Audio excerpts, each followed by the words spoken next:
The meeting that ended in gunfire. Saddam's public purge explained. In the summer of 1979, a single meeting inside Baghdad's presidential palace became one of the darkest turning points in Iraq's history. Hundreds of officials gathered that morning, believing they were attending a routine Ba'ath Party conference. But what awaited them was not politics. It was terror. Behind the closed doors of Al-Khalid Hall, Saddam Hussein transformed a meeting of allies into a stage of fear, accusation, and death. With soldiers lining the walls and cameras rolling, he exposed a supposed plot, named his enemies one by one, and sealed their fate before the stunned eyes of his peers. What began as a political gathering ended as a national message. Defy Saddam, and you vanish. Tonight, we step inside that hall to relive the day loyalty turned lethal, and Iraq's destiny changed forever. If you haven't already, subscribe now for more powerful stories that uncover history's darkest hours. He sensed unrest within his own party. The Ba'ath leadership looked loyal, but old rivalries and Syrian ties haunted its upper ranks. Rumors of a conspiracy began to circulate. Whether real or planted by Saddam himself remains a mystery. What mattered was that it gave him justification. He would use this plot to prove a lesson to every Iraqi, that loyalty was not a virtue. It was survival. On July 22, 1979, nearly 500 of Iraq's highest officials arrived at Al-Khalid Hall inside the presidential palace. It was presented as an urgent meeting of the Ba'ath Party, the kind of closed-door session that had happened countless times before. Ministers, military commanders, and senior party members gathered under crystal chandeliers, expecting speeches and strategy. They shook hands, exchanged pleasantries, and took their seats. Then the doors shut, and the atmosphere changed. Soldiers in full uniform lined the walls, their rifles not slung casually but gripped and ready. The room fell into an uneasy quiet. Moments later, Saddam entered, not in a suit, but in a military uniform, his face set, his hands holding a stack of papers. Every eye turned toward him. His voice, calm at first, carried authority. He began by speaking of loyalty, unity, and the dangers of foreign influence. Then his tone hardened. There was a plot, he declared, a conspiracy against the revolution, orchestrated with Syria's help. At first, few understood what was happening. Then Saddam called for a man to be brought in, Muhi Abdel Hussein Mashhadi, a respected party official and former Secretary General. Pale, trembling, Mashhadi was forced before the audience as Saddam read from his confession. He named names, dozens of them, each one echoing like a death sentence. As the list grew longer, guards began moving swiftly through the hall, dragging men from their seats. No one dared speak. Some of those taken were relatives of the men still seated.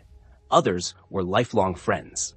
Every time the doors opened to remove another accused, the tension grew heavier. By the time the reading ended, 60 senior officials had been accused of treachery. Saddam looked around the room, his gaze cold and steady. No one dared to breathe. In that instant, the Ba'ath Party ceased to be a political movement. It became an extension of one man's will. The arrests were only the beginning. The accused were taken to secure facilities, interrogated for days, and tortured until confessions matched whatever narrative Saddam required. Families of the accused were placed under surveillance, their homes raided, their privileges stripped away. Children of traitors were blacklisted from schools. Saddam's message was unmistakable. If one person defied him, entire bloodlines would pay. But private punishment wasn't enough. Saddam wanted the entire nation to see what loyalty meant. Days later, Iraq's state-run television interrupted regular programming for a special broadcast. Across the country, families gathered around their sets. The screen flickered, revealing footage from the July 22nd meeting. Viewers watched as Mashhadi confessed, as party officials were seized, as faces of disbelief turned to terror. Saddam didn't hide the fear. He broadcast it. In living rooms and workplaces, people fell silent. Ordinary citizens learned that even the most powerful were not safe. In that silence, a new Iraq was born, one ruled by fear, not faith. What followed was a wave of executions. Special revolutionary courts, staffed with judges hand-picked for loyalty, convened to try the accused. The trials lasted hours, sometimes minutes. Defendants were not allowed to speak in their own defense. The verdicts were predetermined. At least 22 were sentenced to death almost immediately, many executed within days. But Saddam's genius and his cruelty lay in what he did next. he turned the executions into an act of allegiance. He summoned surviving officials, men who had sat beside those now condemned, and ordered them to carry out the killings themselves. Ministers, generals, and party leaders were handed rifles and told to shoot their comrades. Those who hesitated were reminded of what defiance meant. By forcing them to participate, Saddam bound them to him through shared guilt. From that day on, betrayal was impossible. They had blood on their hands, his blood oath of loyalty. Within weeks, the purge spread through the government and military. Dozens more were arrested on vague suspicions of sympathizing with traitors. The army was cleansed of officers with foreign ties. University professors, journalists, and artists quietly disappeared. Entire families were erased from public record. The Ba'ath Party that once claimed to serve the Arab nation now served only Saddam.